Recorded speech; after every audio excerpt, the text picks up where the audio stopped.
And with South Africa facing one of the highest youth unemployment rates in the world, the Basic Education Minister is exploring teaching entrepreneurship as a core subject.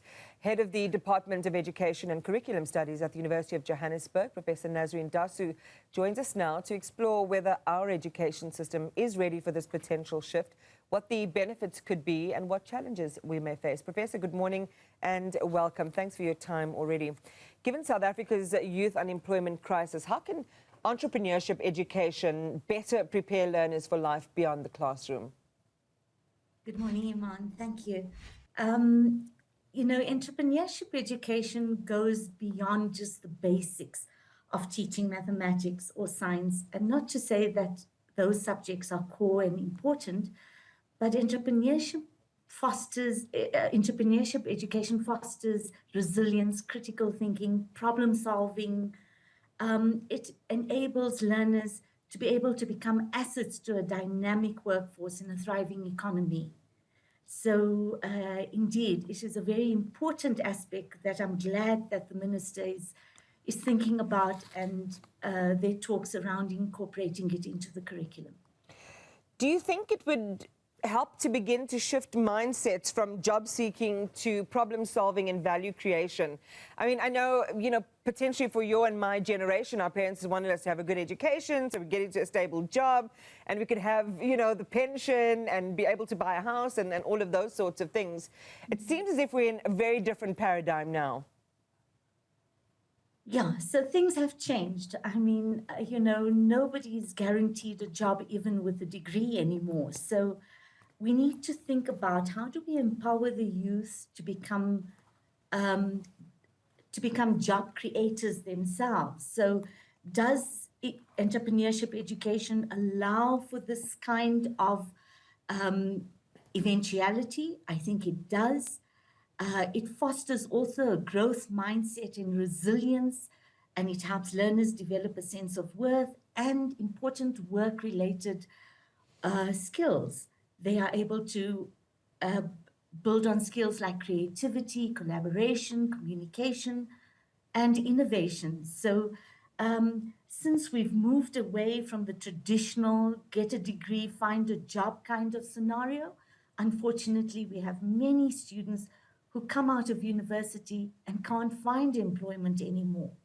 So the idea is to start equipping our youth very early on with entrepreneurship skills that they can still develop or contribute to a growing economy by becoming entrepreneurs, and not necessarily having a degree in order to be able to do that. I mean, lots of entrepreneurs that we know about right through the world don't have degrees, tertiary qualifications. They have become entrepreneurs and very successful ones. Well, let's take it back then to its very basics. From a curriculum design perspective, what do you foresee as being the key challenges or drawbacks we might face in implementing entrepreneurship education in our schools? All right. So firstly, it would mean a rethinking about how we integrate the ideas of entrepreneurship within the curriculum. So I would suggest not a standalone subject, but infusing the ideas, the pedagogy, the thinking around entrepreneurship education right through the curriculum. It's called learning across the curriculum. So for instance, an English teacher might teach learners how to construct a business plan. A maths and science teacher might teach learners about when you have something that's innovative, how do you go about selling this idea of innovation or creating something in a maths and science class, or even maths modeling, financial modeling, financial literacy. Those kind of aspects can be taught in a mathematics class. So it's not only specific to the commerce subjects, but it can be infused across the curriculum in all the subjects, some aspect of entrepreneurship education. So it's not just being able to do a business plan and start up a business. No, It's about learning problem-based learning. How do you solve issues? How do you develop critical thinking? And those are pedagogic skills that all teachers can teach, not just commerce teachers, if we're talking about entrepreneurship education and putting it in that box. All right, so we have to have a certain availability of talent to do this. Does South Africa have the institutional and human resource capacity, like trained teachers and materials, to do this effectively? You know, with embarking on any new initiative in the curriculum, calls for intensive professional teacher development. It also calls for a lot of government support and funding to be able to help teachers understand the kind of thinking around entrepreneurship education, and how to roll it out or how to infuse it into your own subject.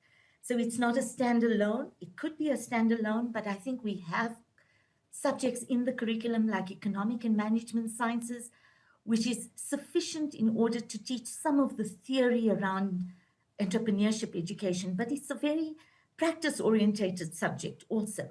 So we would need government intervention in terms of funding to help develop programs for teachers, the buy-in of teacher education institutions, teacher training institutions, and of course the buy-in from the private sector, which is so crucial because in the end you are developing learners who would be the workforce in those private institutions.